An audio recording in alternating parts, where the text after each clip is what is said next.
Et Ah c'est bon. voilà. Ah Voilà. super, Nickel. nickel. Bon courage. Merci.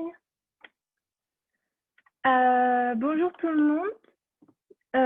Moi, je suis Sokaina, je suis en troisième année pharmacie et aujourd'hui, je vous ai fait un QCM de chimie orga. J'aimerais que tout le monde participe parce que c'est souvent compliqué, on ne comprend pas tout et comme ça va aller plus vite. Ok? Alors, déjà, si j'arrive à enlever ça. Hop. Alors, la première question. euh, Hop. La première question, c'est une question basique. Est-ce que vous voulez que je vous laisse du temps pour, euh, pour faire le QCM ou est-ce que vous voulez qu'on le fasse ensemble? Et normalement, on l'a déjà fait avant. Ah, bah nickel alors. Nickel. Alors, la question 1, vous avez mis quoi? On va le faire petit à petit. Premier item.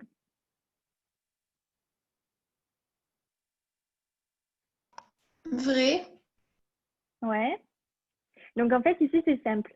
C'est comme si vous lisez la réaction. On a présence d'un alcène qui va réagir avec une molécule d'eau, H2O. Et le H plus en haut, ça veut dire en milieu acide. Au contraire, on va avoir au-dessus de la flèche un OH-, et ça voudra dire qu'on est en milieu basique. Donc H plus, milieu acide, OH-, milieu basique. Donc ça, c'est à retenir. Donc là, on a bien une hydratation, vu qu'on a de l'eau, en milieu acide. La question B. Vous avez mis quoi? Faux, c'est le H. J'ai pas entendu, pardon. C'est sur le plus substitué, pas le plus hydrogéné. Si, c'est ça, c'est que c'est le H, c'est pas le OH. Voilà, Ah c'est oui. ça, Ah exactement. oui. C'est l'hydrogène qui se fixe sur le carbone le plus hydrogéné. Donc ça, c'est à apprendre par cœur les deux règles. La règle de Markovnikov, elle se fait en quelles conditions, dans quelles conditions? Ionique, Voilà. Et au contraire, radicalaire. voilà, radicalaire, ça sera la règle de Karash. Donc les deux règles, c'est super important dans le cours des alcènes, alcanes et alcynes. C'est les deux règles qui reviennent tout le temps à apprendre et surtout pour connaître la molécule finale de la réaction. Par exemple, ici, on a deux réactions qui vont se suivre, mais on est obligé de connaître la molécule en 1 pour pouvoir faire la 2. Donc là, le OH, il va se fixer où? Est-ce que vous voyez la souris? Oui. Ah, bah, il va se fixer sur ce premier carbone ou sur le deuxième de la double liaison?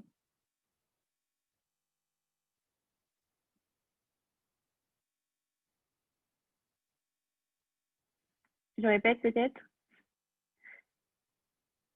L'hydrogène de l'eau va se fixer sur le premier carbone ou le deuxième carbone?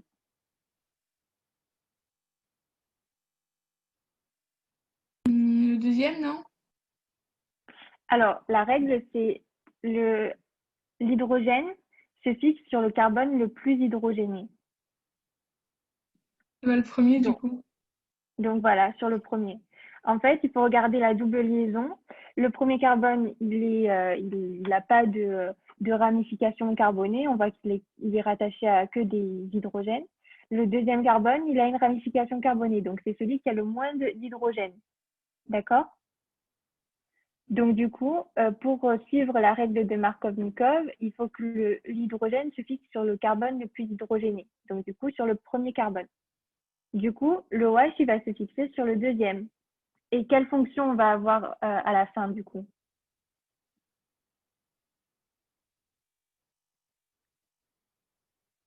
Un alcool. Voilà, très bien. Voilà. Donc, ensuite, la C, je vais les mettre en couleur. Donc, celle-là, elle était vraie. Celle-là, elle était fausse.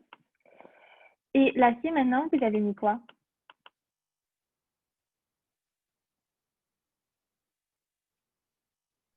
C'est vrai? C'est vrai. C'est vrai. C'est dans le cours et souvent, on le voit pas, on le voit pas parce que c'est en petite ligne et on pense que c'est pas important. Sauf que, hop, je vais essayer de le mettre là. Sauf qu'on voit dans le cours qu'en fait, ça passe par un carbocation et un ion oxonium aussi. Mais c'est uniquement pour la règle de Markovnikov. D'accord? Donc, ne pas oublier, règle de Markovnikov, le H se fixe sur le carbone le plus hydrogéné et c'est un mécanisme qui passe par une carbocation et un ion oxonium. Donc ça, des fois, ça tombe et c'est un peu saoulant parce qu'on ne le voit pas forcément dans le cours. Donc ça, c'est à retenir. Ensuite, là, vous avez mis quoi?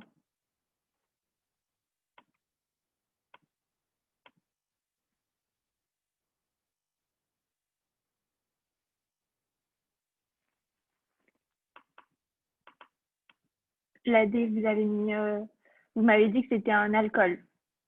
Donc là, est-ce qu'il est secondaire ou pas?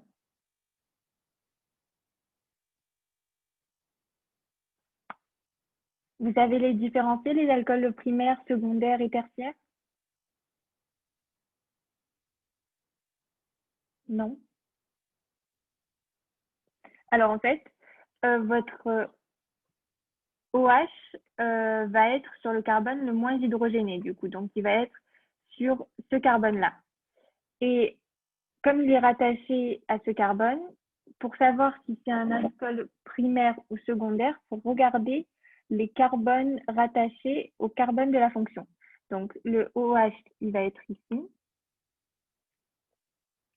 Et là, le carbone qui suit le OH, il est rattaché à deux carbones, celui-là et celui-là. Donc du coup, ça va être un alcool secondaire.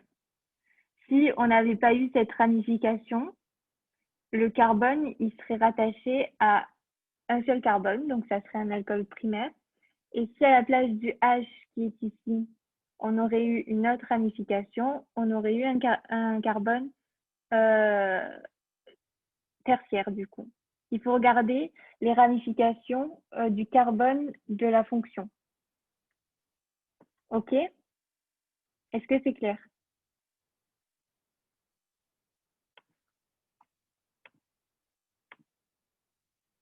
Bon, Oui, allez, merci. nickel. OK, ça va. Donc ici, on va avoir un carbone secondaire. Un alcool secondaire, pardon. Donc c'est vrai. Donc ensuite, là, c'est une question de nomenclature. Et est-ce que vous êtes au point sur la nomenclature? Parce que en ce moment, enfin, en tout cas, quand j'avais passé le concours, il était à fond sur les nomenclatures.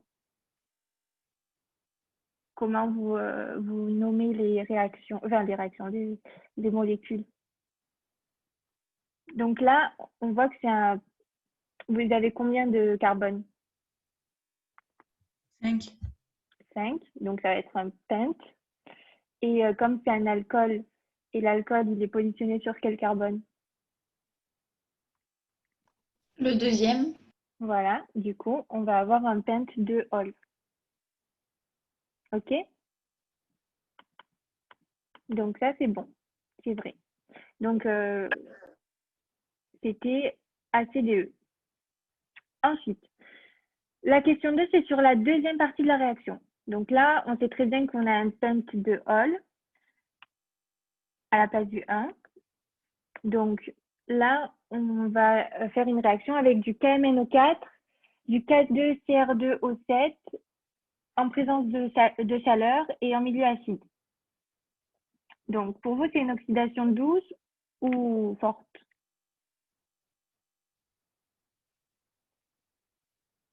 Fort.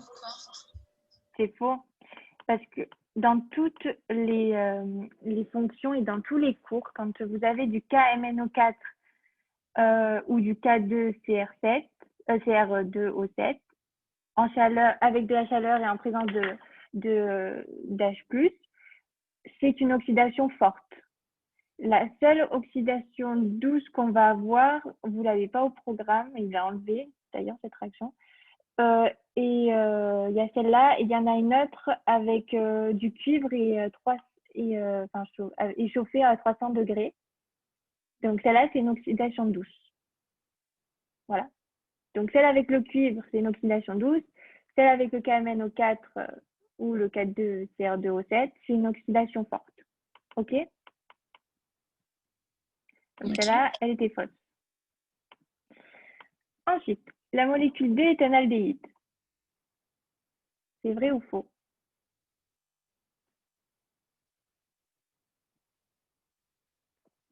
C'est une cétone. C'est une cétone, ouais. C'est une cétone parce qu'en fait, c'est simple. Quand on fait une oxydation, c'est qu'on rajoute de l'oxygène. Ou bien on enlève un hydrogène. Donc, on fait une double liaison avec l'oxygène pour avoir une oxydation plus forte, en fait. Bon, du coup, en gros, on va avoir une double liaison au niveau à la place du OH de la première réaction, comme ici. Je vais vous montrer. Hop.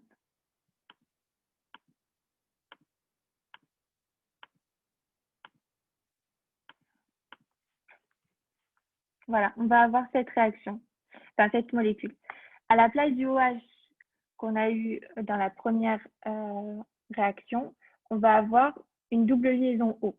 Et ça, c'est une oxydation. Du coup, qu'est-ce que je voulais dire? Donc oui, donc si on a un OH à la place si on a une double liaison O à la place du OH, comme on a une double ramification, celle-là et celle-ci, on va avoir une cétone. Donc c'est bon. Donc molécule 2 aldéhyde, non. Molécule 2 est une cétone, c'est vrai du coup. Ensuite, une réaction avec la molécule 2 de l'ozone, et l'ozone O3 avec de l'eau forme une cétone et un acide. Est-ce que c'est vrai?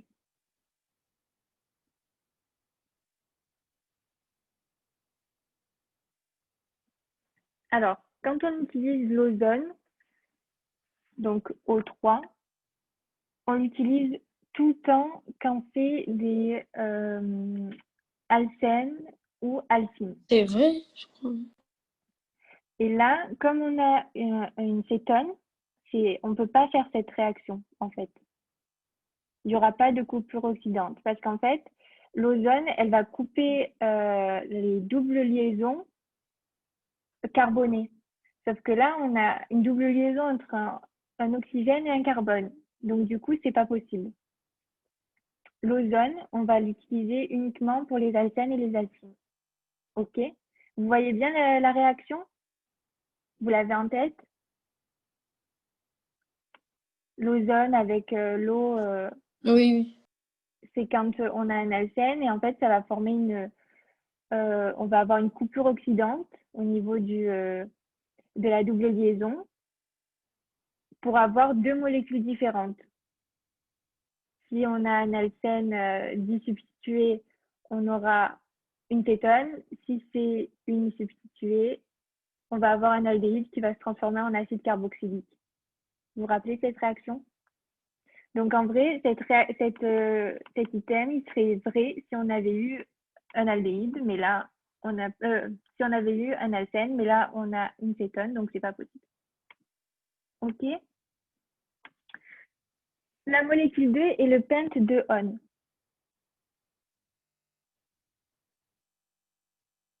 C'est vrai ou c'est faux? c'est vrai. C'est vrai.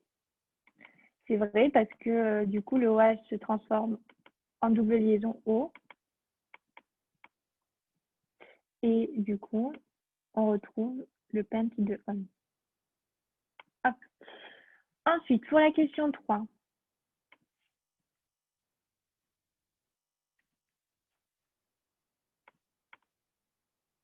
Vous avez mis quoi? Pour la A. Faux.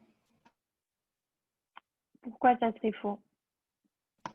Parce que c'est avec du cuivre et du coup c'est doux. Ah non, je sais pas en fait.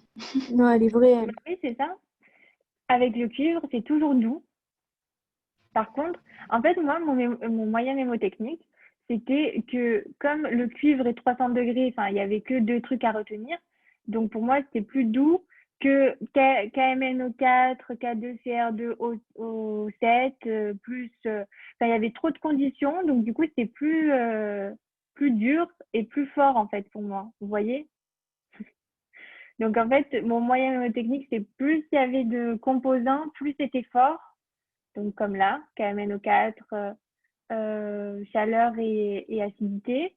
Que cuivre et 300 degrés, il y avait moins de choses à retenir, donc du coup, c'était plus doux. C'est comme ça que je retenais. Ok. Donc, à vous de voir comment le retenir, mais cuivre et 300 degrés, c'est toujours doux.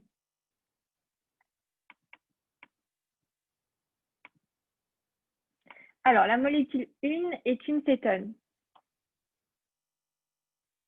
C'est vrai ou c'est faux?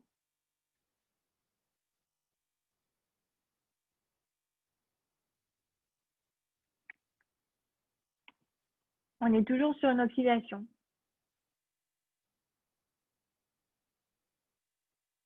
En fait, que ça soit avec du KMNO4, chaleur et acidité, ou avec du 300 degrés cuivre, ça sera la même chose. On va avoir C'est les vrai? mêmes composants. Oui, donc du coup, c'est vrai.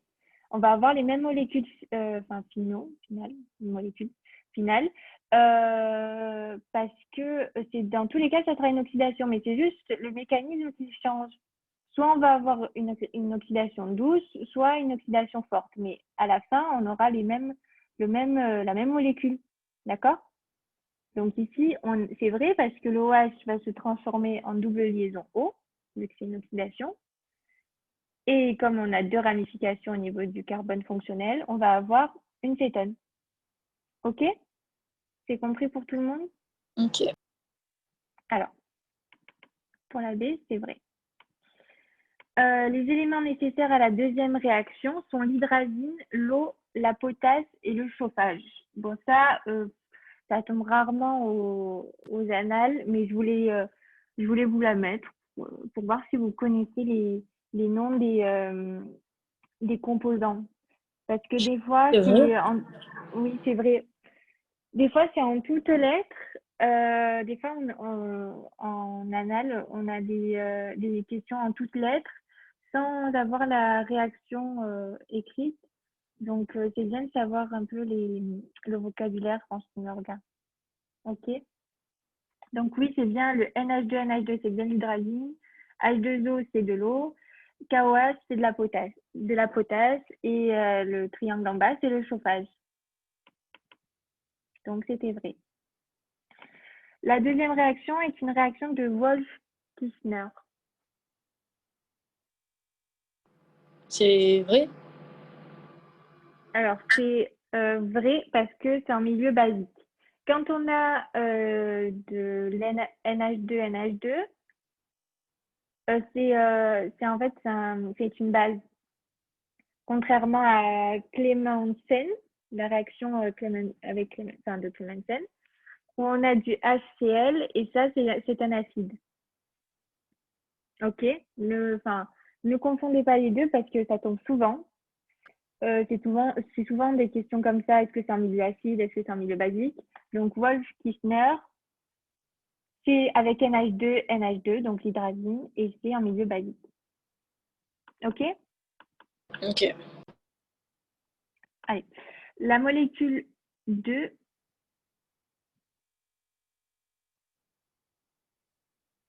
la molécule 2 est le butane. C'est vrai? C'est vrai. Donc, que ce soit pour Wolff-Kishner ou pour Clemensen, on obtient toujours à la fin un alcane.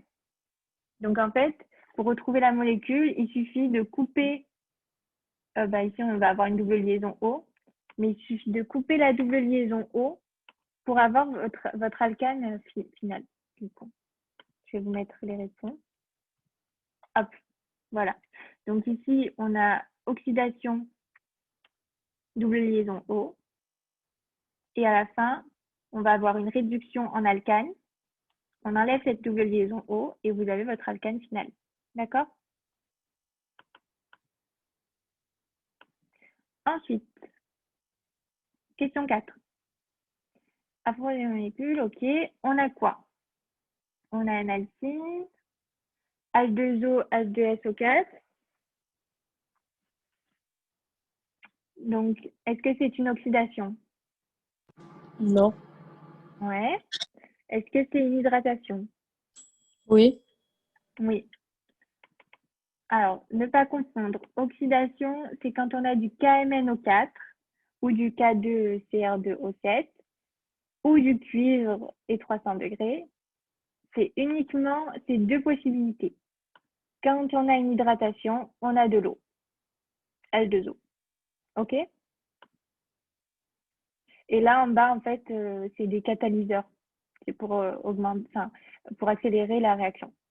Mais en soi, ça influence pas dans la molécule finale, quoi. On ne le retrouvera pas dans la molécule finale. OK? Alors, le composé 1 et 2 forment une tautomérie cétoénolique. C'est vrai ou c'est faux?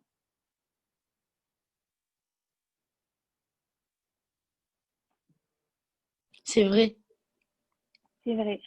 Donc ici, en fait, on vous a aidé, c'est un énol parce qu'il y a une double liaison entre les deux carbones et une fonction OH. Donc c'est pas un aldéhyde, c'est un mélange entre un aldéhyde et un alcool, donc ça forme un énol. Et en fait, c'est un composé qui n'est pas stable du tout. C'est pour ça qu'on a une double liaison. Et en fait, ça va plutôt être entraîné vers la deuxième molécule qui sera une cétone. Ouais, parce qu'en fait, on va avoir un déplacement, une tautomérie, c'est un déplacement d'hydrogène et d'électrons. Donc, la double liaison qui est ici, le couplet d'électrons qui est sur la double liaison va se déplacer. Voilà, il va faire comme ça, 1, 2, pour éjecter le H et faire une double liaison avec le O. Donc, du coup, tu auras une cétone. OK? Est-ce que vous voyez le mécanisme? C'est pas à apprendre, mais c'est juste à retenir. Pourquoi on trouve une cétone ici? Parce qu'en fait, il y a un déplacement d'électrons de la double liaison qui va se caler entre le carbone et l'oxygène, former une nouvelle double liaison. Le O qui peut faire que deux liaisons va éjecter le H et du coup, on va avoir une cétone. OK? Donc le 2, ça sera une cétone. Donc, forme une tautomérie cétoénolique, c'est vrai. De toute façon, c'est simple. Quand vous avez une tautomérie cétoénolique, c'est souvent, enfin c'est même la seule, presque, la seule réaction où il y a une double flèche et un énol. OK. Bon. L'ajout sur 2 de AliH4 et H2O entraîne la formation d'un alcool primaire. Est-ce que c'est vrai ou est-ce que c'est faux? Faux et secondaire. Voilà, très bien. Et quand est-ce qu'on va avoir un alcool primaire? Pour un aldéhyde. Voilà, très bien. C'est simple en fait. La double liaison qui va être la double liaison O, elle va se transformer en OH. Et comme la fonction cétone est en plein milieu de la chaîne carbonée, ça va forcément faire un alcool 2 et pas un alcool 1. Alors que l'aldéhyde qui n'a pas de ramification, par exemple ici qui va avoir un H, on va avoir la fonction OH qui est en bout de chaîne et du coup ça va être un alcool primaire. D'accord? Alors, alcool secondaire. L'ajout sur 2 d'HCl avec du zinc et enfin du Hg, bon bref, c'est des catalyseurs ça. Bon. En chauffant, donne un alcane, c'est la réaction de Clemmensen. C'est vrai. C'est vrai, d'accord? Clemmensen en milieu acide, parce qu'on a de l'acide chlorhydrique, et Wolff-Kishner en milieu basique. Donc ça, c'était vrai. Ensuite, question 5. La première réaction est une aldolisation en milieu acide. C'est vrai ou c'est faux?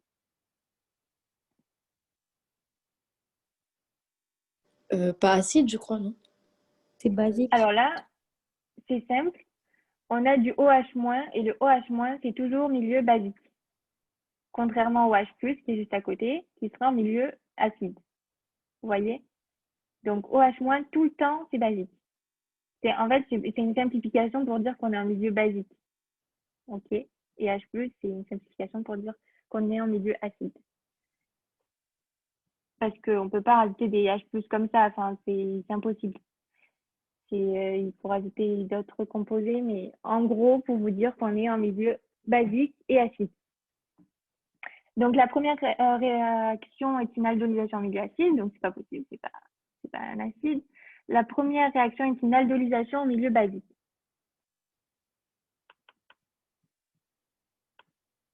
Vrai ou faux? Bah, du coup, c'est vrai. Ouais, c'est vrai. En fait, c'est simple. Pour reconnaître une aldolisation, déjà, on a deux fois notre molécule de départ. Et on est en milieu basique. En fait, la première réaction d'une aldolisation, c'est la première étape, c'est une condensation en milieu basique d'un composé carbonylé sur lui-même. Donc en fait, on a une condensation plutôt de notre aldéhyde ici sur lui-même. Donc en fait, on va avoir les deux molécules qui vont s'assembler pour former qu'une seule en milieu basique. Donc le composé 1 est un aldol, c'est vrai ou c'est faux? C'est vrai. C'est vrai. Le composé 2 est un aldéhyde alpha-bêta éthynylique. C'est vrai aussi. C'est vrai De aussi. toute façon, ouais, on la voit. On a un aldéhyde et on a un alcène. Donc c'est sur les carbones alpha et bêta, mais bon, ça c'est pas grave. C'est pas à prendre par cœur. Il faut juste que vous vous rappelez que une aldolisation, c'est en milieu basique et oui, pour former un aldol. Et ensuite, on va avoir une crotonisation, qui est une déshydratation des aldols pour avoir un composé plus stable, parce qu'un aldol, c'est pas stable du tout. Et on va avoir ça. Hop. Donc là, je vous l'ai mis pour les cétols et pour les aldols. Donc, nous, on est sur cette ligne-là, aldolisation. Quand on a d'abord un aldéhyde, enfin deux aldéhydes, ils vont se condenser pour former une seule molécule. Et en fait, l'aldol, il est tellement, il n'est pas stable, donc du coup, on va faire une déshydratation. C'est pour ça qu'on chauffe. Et en déshydratant, on va avoir une perte du OHT ici et d'un H. Mais juste, là. il me semble que l'aldolisation, on l'a pas fait en passant. Ah ouais, pourtant. Ouais, Si, je je l'ai crois. pas en passant. Elles sont supprimées, les réactions, je crois. Ouais, il n'y a pas l'aldolisation. Ah d'accord. Bon ben oubliez, on la fait pas. Ouais. Parce que j'ai pas trouvé le cours. Bon, oubliez, on la fait pas. Ensuite, question 6.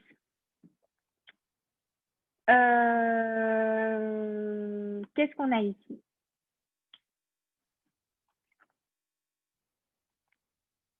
Essayez de le faire. Enfin, si quelqu'un a la réponse, Essayez de m'expliquer comment vous réfléchissez quand vous avez une réaction comme ça. Des fois, c'est bien d'expliquer. Quelqu'un veut essayer? Je sais juste que je crois que la A est fausse, mais je sais pas pourquoi. Enfin, j'ai juste appris. Alors, là, comme première molécule, on a une cétone. Ok, ça se voit. On a la fonction double liaison O. Et ici, on va rajouter L'hydroxylamine, je crois. l'hydroxylamine, voilà.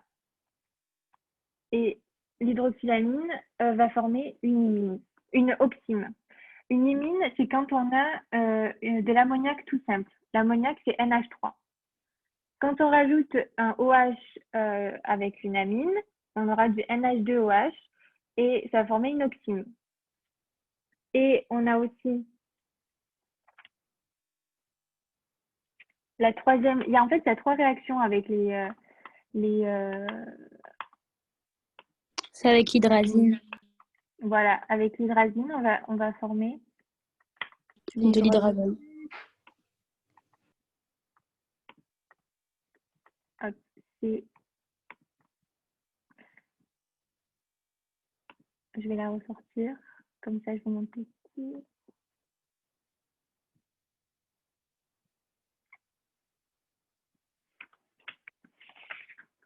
Voilà. Avec l'hydrazine, on a de l'hydrazone. Donc l'hydrazine, c'est ce qu'on a vu avec Wolff-Kishner, c'est du NH2, NH2. Hydroxylamine, NH2OH donne une oxyme. Avec de l'ammoniac tout simple, ça donne une imine. Donc, moi, je les avais apprises par cœur. Après, c'est facile à retenir. Hydroxylamine, il y a un OH, donc du coup, ça forme un oxy. Du coup, il y a un O. Et hydrazine, forme de l'hydrazone, ça se ressemble en fait.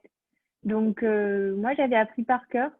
Je sais pas comment vous faites. Après, il y a 3 réactions simples, donc à vous de voir comment vous les apprenez, mais c'est plus simple de les retenir les 3 ensemble, quoi. Bref, vous faites comme vous voulez. Donc du coup, c'était une oxyme. La C, vous avez mis quoi? Faux. C'est faux. Alors, pour reconnaître si c'est une cétone énolysable ou non, il faut regarder les carbones alpha.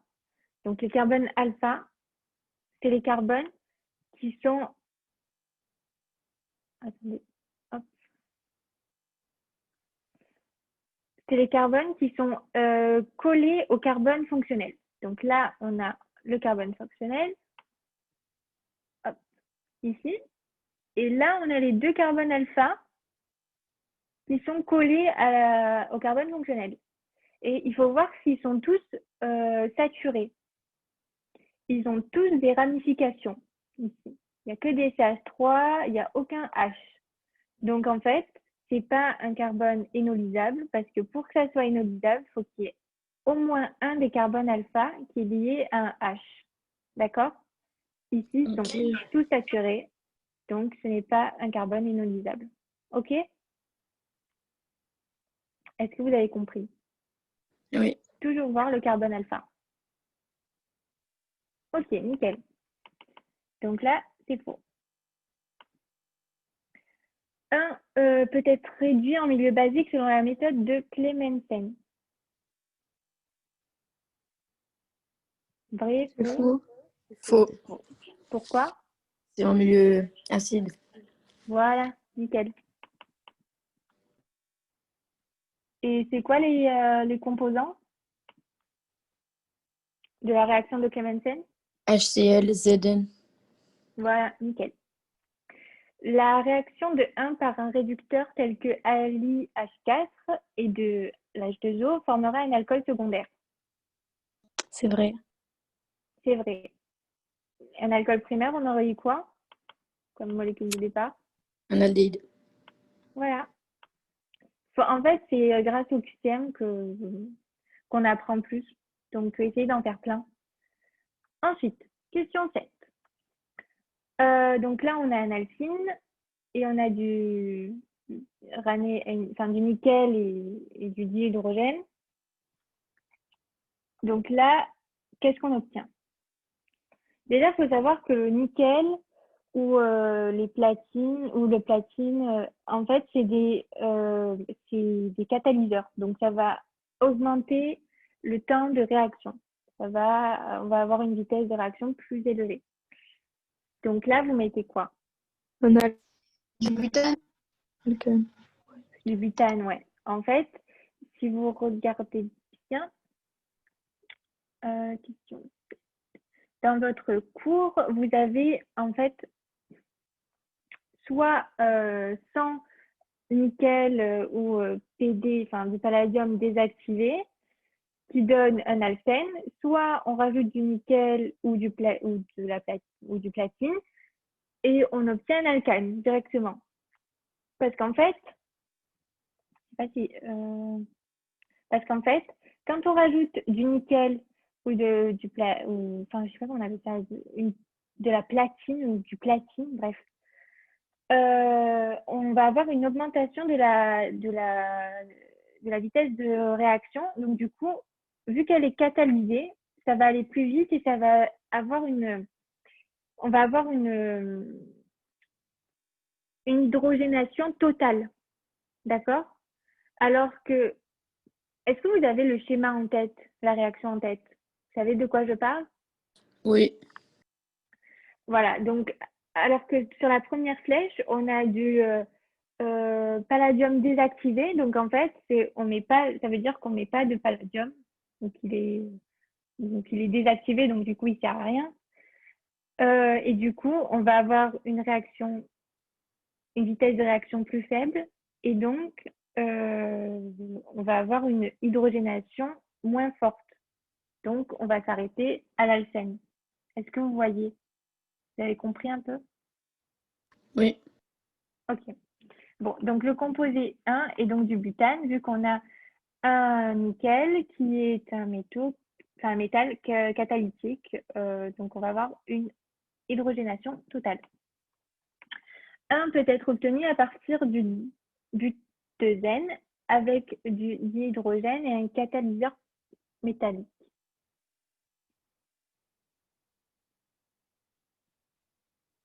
C'est vrai ou c'est faux? C'est faux. Pourquoi? Ah non, c'est vrai, c'est vrai, c'est vrai. C'est vrai, c'est la deuxième partie de la réaction. On met un catalyseur métallique, soit du platinium, soit du nickel, en fait, à partir du butésène. Par contre, si on avait eu la même molécule de départ, ouais, ben non, ça aurait fait aussi un butane. Non, si on avait eu la molécule de départ sans catalyseur métallique, donc juste avec du dihydrogène, on aurait eu du butésène. Enfin bref, quand il y a un catalyseur métallique, on obtient du butane, ok? Tout ce qu'il faut savoir. Parce que c'est une hydrogénation totale. Donc là, c'est vrai.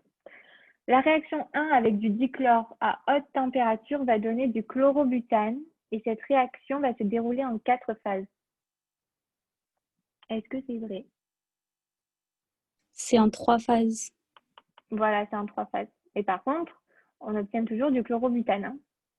Ça, c'est vrai. Donc là, c'est en 3 phases.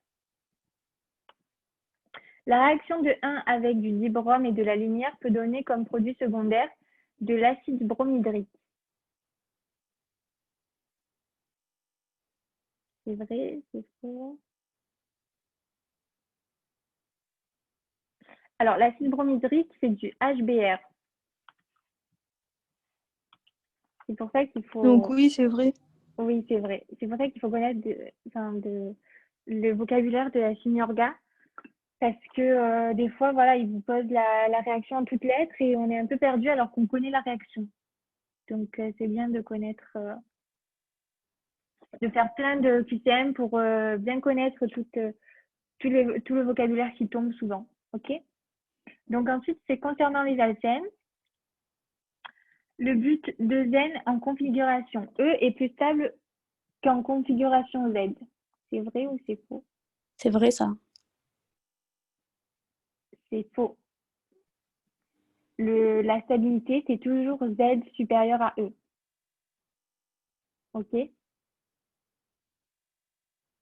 Est-ce qu'on est bon?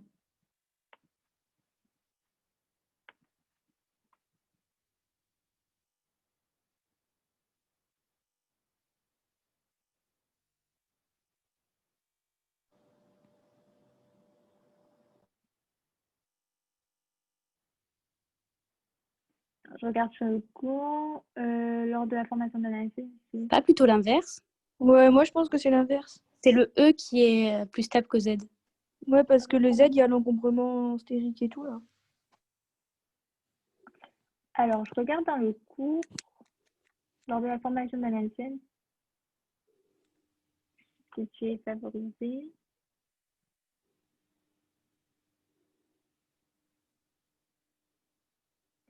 Alors, je vais chercher sur Internet. Parce que moi aussi, ça me dit. Il y a un petit problème, je crois.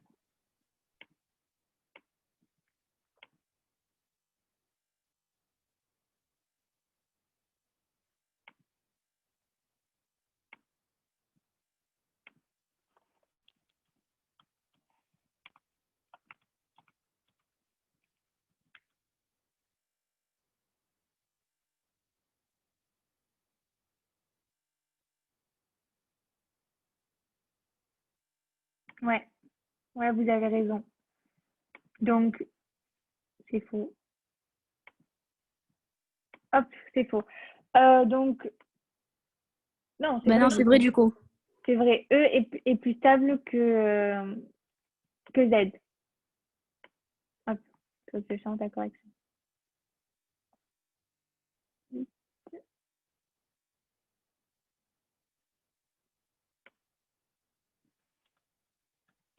Et j'avais mis vrai aussi. Bon. Ok. Qu'est-ce que c'est? Bon. Ok. La présence de l'insaturation favorise les réactions de substitution. Est-ce que c'est vrai ou est-ce que c'est faux? C'est vrai. C'est faux. Pourquoi? Parce qu'en fait, quand vous avez les réactions que vous avez dans les... attendez, l'insaturation, c'est pour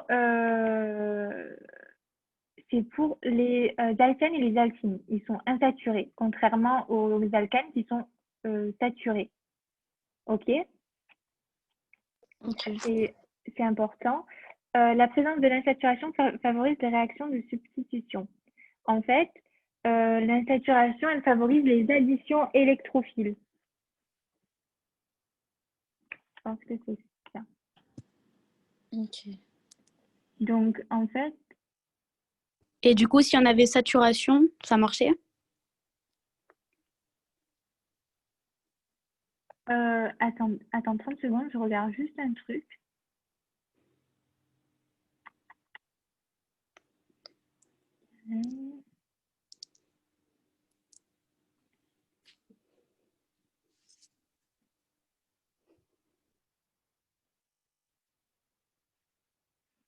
Il n'y a pas marqué. Pourquoi il n'y a pas marqué? Oui, voilà. Donc, les alcènes, ils sont insaturés. Et comme réaction qu'on va avoir, c'est que des additions électrophiles ou des oxydations. On n'a jamais de substitution, en fait. Donc, l'insaturation, alors que les alcanes qui sont saturés, ils vont avoir une halogénation radicalaire. Donc, halogénation radicalaire, c'est toujours pas de substitution. En vrai, ce qu'il faut retenir, c'est que les alcènes et les alkynes, ils sont insaturés. Ils forment que deux réactions. Réaction d'addition électrophile et réaction d'oxydation.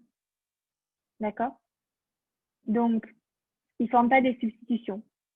OK? Et non, le contraire ne serait pas possible parce que les alcanes, ils sont saturés et ils forment que des halogénations radicalaires. Oui, mais du coup, l'halogénation radicalaire, c'est une substitution. C'est une substitution, oui. Ouais, en vrai, oui. Donc oui, non? Ouais, en vrai, oui. Pour la saturation, ouais. Mais bon, c'est pas des questions qui va vous poser. En fait, je sais même pas pourquoi j'ai mis cette question. La saturation favorise les additions électrophiles. Retenez surtout, en fait, c'était pour vous faire réfléchir par rapport aux réactions qu'on trouve dans les alcanes, alcènes et alcynes. La différence, c'est que les alcanes, ils sont saturés et les alcènes et alcynes, ils sont insaturés. D'accord? Ok. Donc, sous l'action de permanganate de potassium, KMnO4 dilué à froid, on obtient un alpha-diol. C'est vrai ou faux?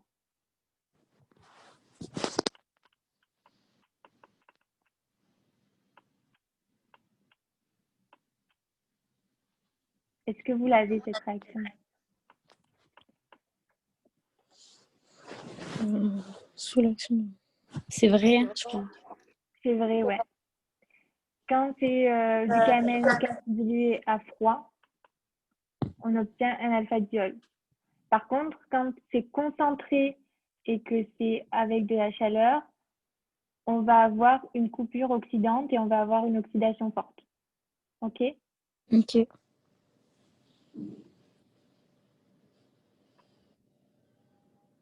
Ensuite, les alcènes peuvent subir une ozonolyse réductrice en présence d'O3, de Zn, de zinc et d'eau. C'est vrai. C'est vrai. Quand il y a du Zn, c'est réductrice. Si on veut une ozonolyse normale, on prend que du O3, que de l'ozone. D'accord? Ok. Zn réducteur.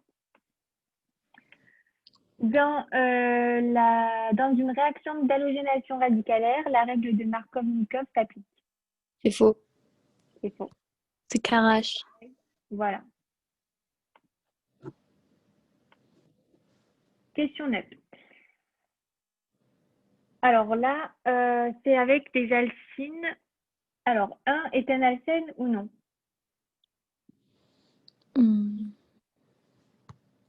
Là, en fait, c'est une réaction qu'on ne regarde jamais parce que c'est à la fin des C'est le alcynes. truc d'alcyne vrai. Voilà, c'est ça. C'est le truc avec l'alcyne vraie. C'est uniquement avec les alcynes vraies. Et les alcynes vraies, c'est les alcynes qui sont unisubstituées. Donc, il y a une seule ramification carbonée. Et de l'autre côté, on a H. Donc c'est faux. En fait, oui, c'est faux. Parce qu'en fait, en présence d'une base, on va avoir une coupure au niveau du C et du H. La base, elle va être tellement forte, le sodium surtout, va être tellement fort qu'il va faire une une pseudo-liaison, mais bon, en fait, ça va être surtout des ions qui vont être entre le C- et le Na+. Et le H va partir avec l'autre partie de la molécule pour former de l'ammoniac. OK? Ok. Donc, on va avoir un alcynure, on appelle ça. Un alcynure, et quand on a ure à la fin, c'est que c'est un moins sur l'alcyne. D'accord? C'est pas Ok. ça. Donc, 1 est un alcène, c'est faux. On va avoir un alcynure de sodium. 1 comporte un carbocation, c'est vrai ou c'est faux? C'est quoi une carbocation? Un carbocation? Un carbocation, c'est simple, c'est un carbone avec un plus. C'est un ion C'est faux. carbone. Ok. Voilà, c'est faux parce que le carbone de l'alcyne, il est Il aura moins. chargé négativement. Voilà. Donc, du coup, ça va être pas un carbocation, mais un carboanion. OK? Ok. 2 comporte un halogène. C'est faux. C'est faux. Ce qui va se passer, c'est que le Na+ va être comment dire ça? Le Na+, il va être attiré par le Br qui est delta-, en fait, parce qu'il est très électronégatif. Donc, du coup, ça va former un ABr qu'on retrouve ici. Comme on vous le marque, c'est plus simple. Donc, du coup, le CH3 qui reste va se coller au C-, vu que le moins, il a une lacune électronique. Du coup, ça va former un alkyle, mais disubstitué. D'accord? Donc, en fait, la réaction, le but de la réaction des alkynes vraies, c'est d'obtenir un alkyle disubstitué avec comme molécule de départ un alkyle vrai. D'accord? Ok. Donc, 2 comporte un halogène, c'est faux. 2 est un alkyle vrai, C'est vrai. c'est faux. Ah. Les alkyles vrais, ils sont unisubstitués. C'est la molécule de départ, tu Oui. vois. Ah, ok. Alors que là, on va avoir le CH3 du CH3Br qui va se coller au C-, qui est sur la première réaction. Je vais te montrer. Hop. En gros, c'est ça ce qui va se passer. Hop. Tu vois mieux? Oui, c'est bon. Donc, le NH2, il va se lier, enfin, la double liaison, enfin pas la double liaison, le doublet non liant va se lier au H de la signe vraie. Du coup, on va avoir un carboanion plus, enfin, et un Na plus avec un H3. Le carboanion va se lier au CH3. On va former un alkyle disubstitué plus du NADR. Ok. Ok? C'est bon. Juste pour la C, on peut dire directement que c'est faux parce que donc l'halogène, c'est le BR. Et le BR, Ouais. il est à part. Enfin, il est avec le Oui, NA. voilà, donc ça vous permet de gagner du temps Automatiquement, il n'y est aussi. pas, Hein. quoi. Voilà, c'est ça. Ok. C'est exactement ça. Donc 2 est un alkyle vrai, c'est faux. Si on fait réagir 2 avec un oxydant KMNO4 concentré à chaud, on obtient un acide éthanoïque, acide acétyl. Bon, c'est les mêmes. Du coup, bah, c'est vrai. C'est vrai. C'est vrai, bah, déjà parce qu'il reste que ça. Et aussi Ouais. parce qu'on a une coupure oxydante ici, en fait. Et on va rajouter les deux O, enfin la double liaison O et le OH, et pareil de l'autre côté, pour former des acides carboxyliques. Parce que quand on a un alkyle disubstitué, quand on fait une oxydation, on obtient tout le temps des acides carboxyliques. OK? Ok. Dans tous les cas. Question 10. Donc là, on a une molécule. Donc, c'est quoi? C'est un Alcool. alcool. Très bien. Les alcools 1 sont plus basiques que les alcools 3. C'est vrai ou c'est faux? C'est plus acide, non? Non, plus. Oui, c'est vrai. Alors, l'ordre d'acidité, c'est alcool 1, 2, 3. Donc, Oui. l'alcool 1 est plus acide que l'alcool 2, qui est plus Oui, acide voilà, que c'est plus l'alcool 3. acide. Ok. Donc, les alcools 1 sont Basique. Moins basique. moins basiques, donc acides. Donc, ils sont plus acides. Okay. Voilà, c'est ça. La réaction de déshydratation intermoléculaire est possible pour tous les alcools. C'est faux, non?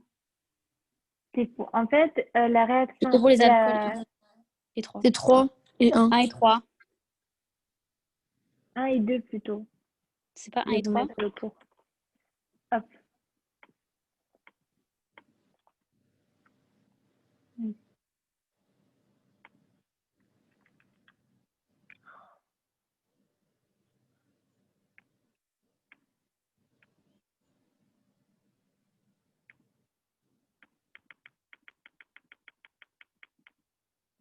Hop. Je vais vous mettre le cours. Alors, en fait... Oh, pourquoi ça ne marche pas?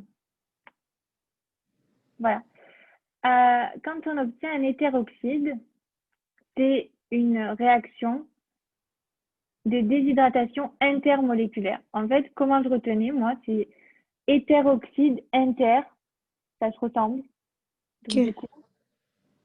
Et l'autre, c'est une réaction, pareil, de déshydratation, mais intramoléculaire. Donc, du coup, ce sera l'autre, ce sera l'alcène. D'accord? Ok. C'est comme ça que je retenais. Donc, intermoléculaire, c'est pour avoir un hétéroxyde. Hétéroxyde, c'est uniquement pour les alcools 1 et 2. Donc, c'est pas pour tous les alcools. D'accord? Ok. Allez, voilà. 3, éthanalcène.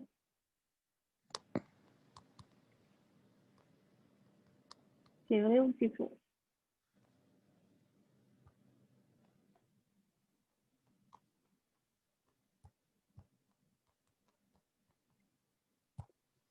Alors, en fait, ici, on a du H2SO4 et on a une haute température qui est à 150 degrés.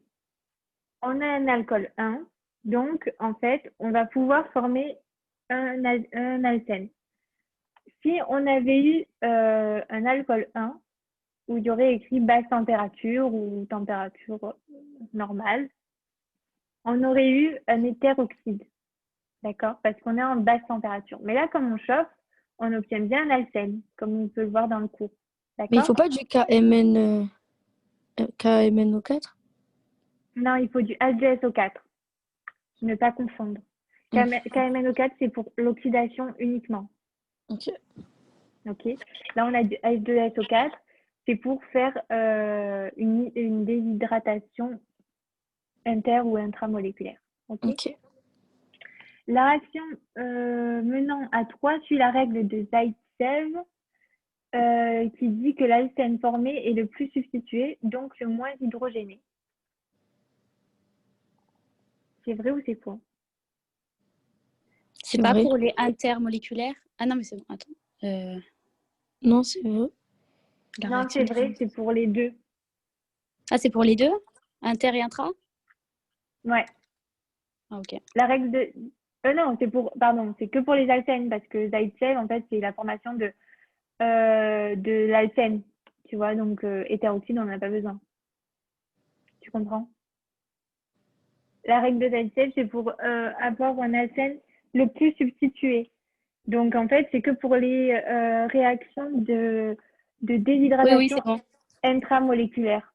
Oui, c'est bon, j'ai confondu. Okay, parce que si on a un hétéroxyde, on n'a pas besoin de faire la règle de Zaïtsev, vu que ça n'a aucun rapport. C'est pour les inter, Ok. du coup, qu'il n'y a pas la règle de ZCF. Voilà. Hmm. Pour Ok, les merci. intra où il y a un alcène, on utilise la règle de Zaïtsev. Donc, c'est bien le plus substitué et le moins hydrogéné. C'est vrai. D'accord? Parce que plus c'est substitué, moins ça sera hydrogéné. C'est logique. C'est dans la même. Ok. La réaction menant à 3 suit le mécanisme E2 en 2 étapes. C'est faux. C'est faux. Parce que pourquoi? C'est une étape. C'est une étape. Oui, pourquoi? Je sais pas. Je sais que E2, c'est une étape. Parce que c'est un alcool 1. Comme c'est un alcool 1, ça sera un mécanisme E2 qui se fait Donc, en une bimoléculaire. étape. Ok. Ok? Si on aurait eu un alcool 3, ça serait mécanisme E1 en 2 étapes. Faites-vous un post-it. Moi, je faisais des petites règles comme ça pour me rappeler des mécanismes, surtout pour les alcools, où il y a plein de trucs à retenir, de petites règles à retenir. Ok. Ok, donc alcool 1, E2, une étape. Alcool 3, E1, 2 étapes. Ok? Ok. Alors, question 11. La réaction menant à 1 est une oxydation ménagée. C'est vrai. C'est vrai. Oxydation ménagée, c'est oxydation douce. C'est la même chose. Le composé 1 est une cétone. Bah, faux, du coup. C'est faux. Vu que c'est un alcool 1, donc c'est un aldéhyde. Voilà, exactement. Le composé 2 est un chlorure d'acide. Comment on fait pour voir que c'est un alcool 1? Parce que tu as qu'un Alors, groupement R.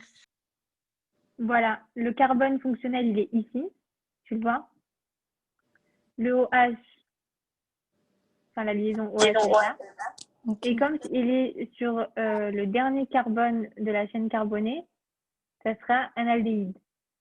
Tu vois? Ok. Parce que les petits points 1, 2, 3, 4, c'est des carbones. Après, quand il y a une liaison avec un OH, il n'y aura pas de carbone ici, tu vois, Ok. pas la liaison OH. Alors, le composé 2 est un chlorure d'acyle.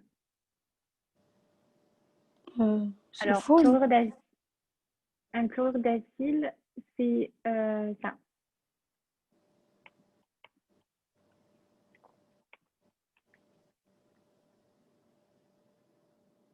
C'est ça, un chlorure d'acyle. Faux. C'est faux. On va avoir quoi? POCl3 plus HCl. Enfin, Ouais. avec un RCl. Ouais, et du coup, cette molécule, elle va devenir quoi? RCl. Voilà, RCl. Donc, c'est un chloroalcane, en fait. C'est un alcane avec un chlore. OK? Ok. OK, nickel. Le composé 3 est obtenu par hydrolyse. C'est vrai. Non, c'est faux. En fait, le CH3COH, c'est un acide carboxylique. OK. Donc, quand on fait une addition entre un alcool et un acide carboxylique, on obtient un ester. Donc, en fait, Ah bah oui, c'est l'esterification. comment? Non, non, rien.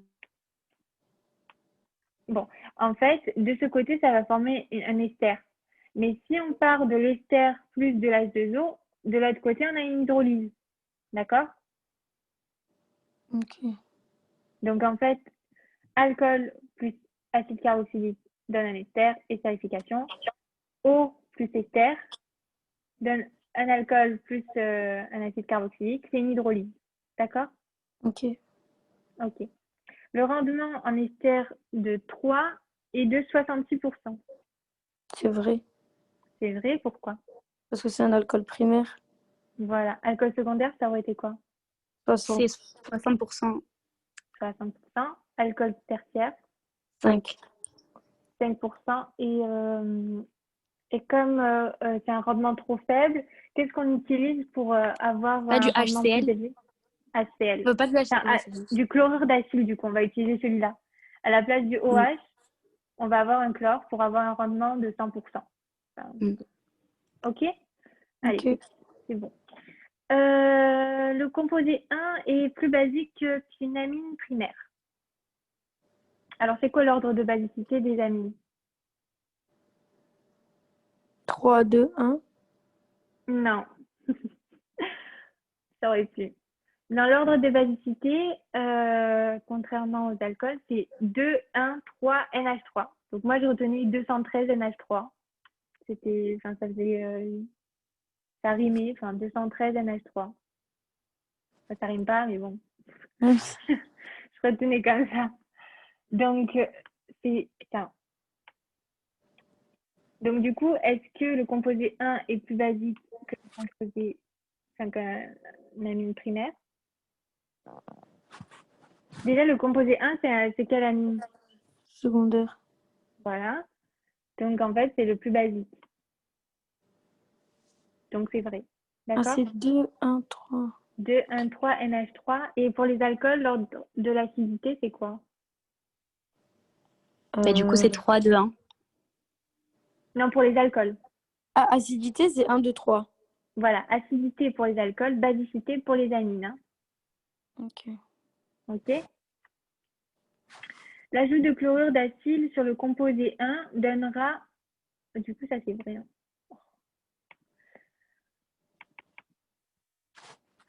Juste, est-ce que tu pourrais envoyer toute la correction sur le groupe, s'il te plaît? Oui, oui, oui. Ah, Oui, nickel, merci. tout est écrit. Tout est donné à Dan. C'est tout donné à Dan.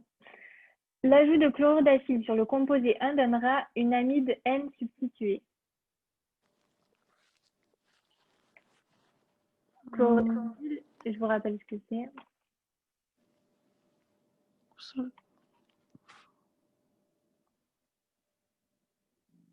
C'est vrai.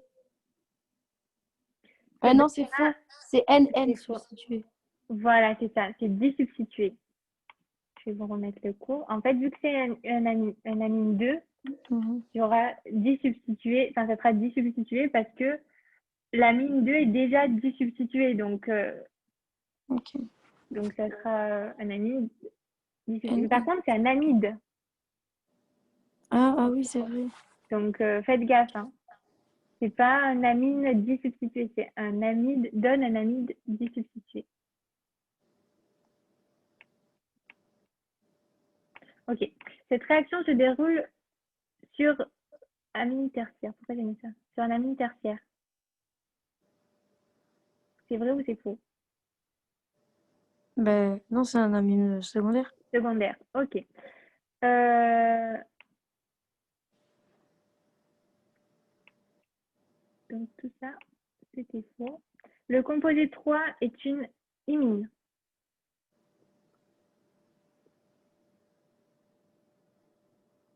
Pourquoi j'ai mis ça? Oui, pardon. Oui. Le composé 3 est une imine. Donc on revient sur la réaction. Donc Non, ici, c'est on faux. a un aldéhyde et on a un amine. C'est énamine. Voilà. Ok, énamine, aldéhyde, imine pour les cétones. Allez, question 13. Donc là, on a la réaction de base des amines. C'est celle qui tombe tout le temps, enfin en tout cas très souvent. Il adore cette réaction. Donc à bien connaître. Alors, cette réaction est spécifique des ammoniums quaternaires, c'est l'élimination de Hofmann. C'est vrai. C'est vrai. C'est bien un ammonium quaternaire parce que en fait, l'amine va avoir comme il ne peut faire que trois liaisons, ici on a une quatrième liaison qui vient se rattacher à l'amine, qui devient un ammonium, donc chargé plus. Et voilà, donc elle est spécifique des ammoniums quaternaires, cette réaction. Un des produits de 1 est le chlorure d'argent.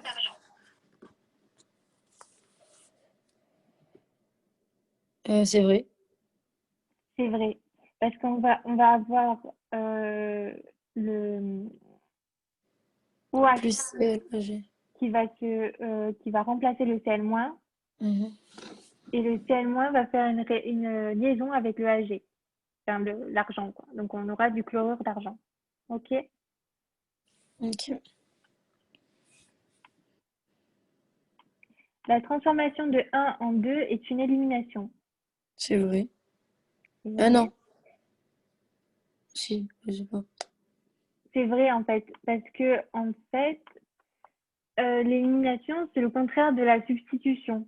Substitution, on rajoute des éléments dans la molécule, mais on a toujours une seule molécule. Là, on va avoir 3 molécules à la fin, si tu te rappelles bien. Oui. Et en fait, on va avoir une élimination parce que la molécule va être coupée en 3. Tu vois? Ok. Donc, la formation de 2 suit la règle de Zaïtsev. C'est vrai ou c'est Ben faux? non, C'est vrai. C'est faux. C'est vrai. justement, elle ne fit pas. Voilà, c'est la seule exception. C'est la seule exception parce que Zaïtsev, normalement, c'est quoi? Le plus C'est pour substitué. l'alcène le plus substitué, là, c'est le moins. Voilà. Et ici, on va avoir, L'alcène le moins substitué. voilà, nickel. Donc là, c'est faux. Pour la E, lors de la réaction menant à 2, le triméthylamine est formé. C'est vrai. C'est vrai. Je vais vous mettre la réaction. Hop, elle est là. Pour avoir un alcène le moins substitué, c'est simple, il faut le mettre sur le premier carbone. Donc en fait, ce qu'il va y avoir, c'est une coupure au niveau du N et du C, enfin de la chaîne la plus substituée, pour avoir ici le triméthylamine. Ici, on va avoir notre alcène qui sera le moins substitué. Et on va avoir de l'H2O parce qu'il y a un H qui va sauter et qui va se rajouter au H. OK. Question 14. Alors, le produit 1 est une cétone.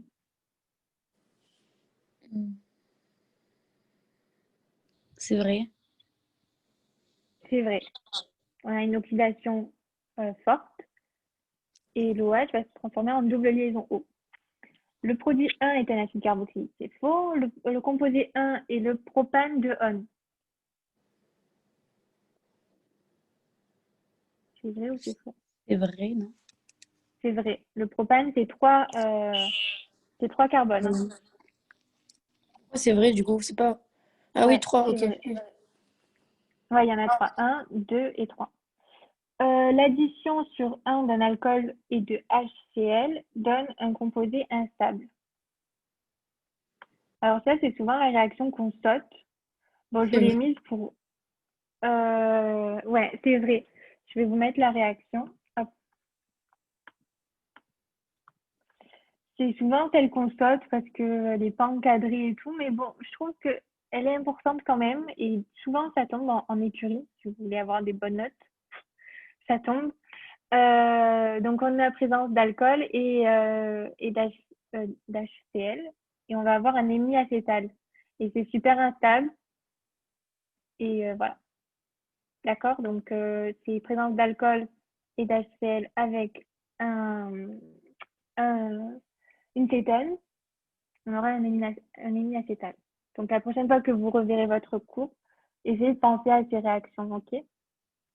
Même si elles ne sont pas ultra importantes, on ne sait jamais si ça tombe. Donc, le composé 2 est une imine. Ici, je rappelle qu'on a une cétone. Ah bah du coup, c'est vrai. C'est vrai. Ok.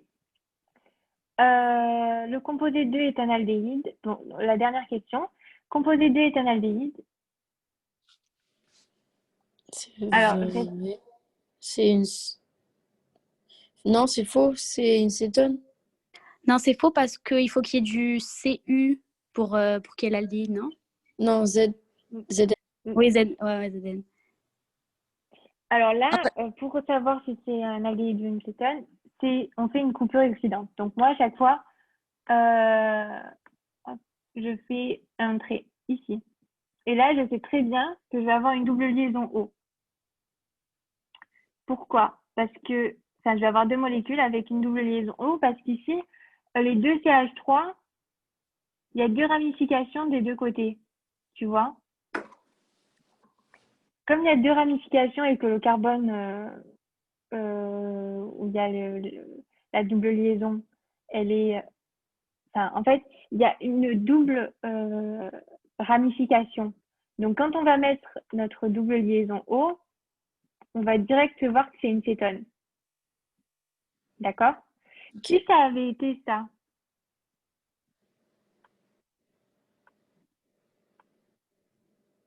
bon là il y a des C et là il y a des H.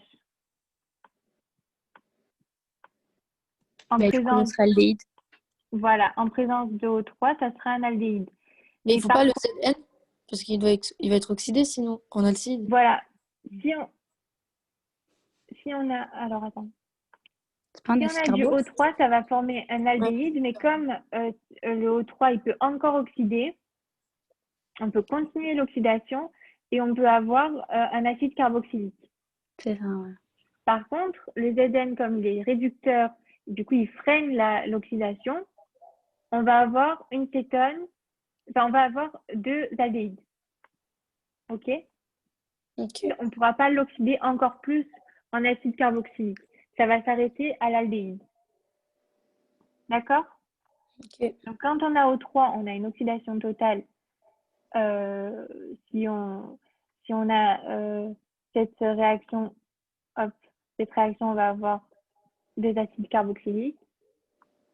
Si on a le ZN, on va avoir une oxydation qui est réduite par le ZN. Du coup, on s'arrête à l'aldéhyde. OK? Alors, le composé 1 et 2 sont... Donc ici, on a quoi? Un aldéhyde? Du coup, non, je sais pas, on a du coup, c'est une cétone. Voilà, cétone, parce qu'on a deux ramifications. OK? On n'a pas de H. Donc, le composé 2 est une cétone. Les composés 1 et 2 sont identiques. Non. Pourquoi? C'est l'acide carboxylique. Regarde, ici, on a 2 fois... Enfin, il est totalement... On a un alcène qui est totalement... comment on appelle ça? Qui est totalement Tétrasubstitué. substitué, voilà. Qui est totalement substitué. Donc, du coup, ça va donner des cétones. Et c'est les mêmes, si tu vois bien. Il y a un CH3, CH3. Le carbone... Du coup, on peut dire que c'est des cétones symétriques. Oui, voilà. Ok. C'est les mêmes, en vrai. Si enfin, la molécule, elle bouge dans l'espace. Donc, en fait, si tu les mets du même côté, tu verras que ce sera les deux mêmes identiques. OK? Ok. La réaction qui mène à 2 est une réduction. La qui mène de 1 à 2 est une réduction. De 1 à 2. Ah, Ben non, c'est Ouais, l'oxydation. de 1 à 3 plutôt. oui, voilà. En fait, Non, c'est on a faux. une cétone, on a un OH-, on a 2 cétones. Rappelez-vous de ce que je voulais dire au tout début du QCM. On a 2 cétones et on a OH-. Donc, du coup, on se retrouve dans une cétolisation. Ouais, mais bon, du coup, on n'a Condensation. pas vu stolisation. Ouais. Ah oui, non, c'est vrai. C'est vrai, Ouais. c'est vrai. Donc, oubliez ça. Hop, aldolation, c'est pas possible. Et 3, c'est pas possible aussi. Ok, bah c'est bon. Arrêtez-vous à la B, c'est pas pour vous alors. Ça sera pour les passettes. Bon, ben nickel. Je pense que ça va, vous avez appris beaucoup. Enfin, vous êtes au point, je trouve. Hein. Est-ce que vous avez trouvé ça dur? Ça va. Ça dépend des questions. Ça dépend des questions. C'est pour ça qu'il faut faire plein de QCM pour être sûr, plein d'anal, pour être sûr que... en fait, vous bloquez surtout sur le vocabulaire encore. Mais sinon, ça va, je pense que vous connaissez beaucoup de réactions quand même. Hein. Et on est qu'au mois de septembre. Donc, donc ça Moi, passe. j'ai Hein. une question. La règle de Oui, dites-moi. Markovnikov, c'est la même chose Oui. que Zaïtsev? Non, Markovnikov, c'est le H se fixe sur le carbone le plus hydrogéné. Et Zaïtsev, c'est formation du carbone, formation de l'alcène le plus substitué. Du coup, Markovnikov, si c'est le plus hydrogéné, c'est le moins substitué. En Non, fait, c'est l'inverse. ça dépend de la fixation du H. Alors que Zaïtsev, ça dépend de la double liaison. Tu vois? Ok. Markovnikov, ça dépend de la fixation du H. Il va se fixer sur le carbone le plus hydrogéné. Donc, en fait, on va plus avoir notre double liaison. On va former un alkane si on part d'un alcène, tu vois. Alors que Zaïtsev, c'est pour former un alcène. Tu comprends Oui, la oui, c'est bon. différence? Ok. Est-ce que vous avez d'autres questions sur les cours, comment vous faites pour apprendre la chimie orga ou Non, ça va. non?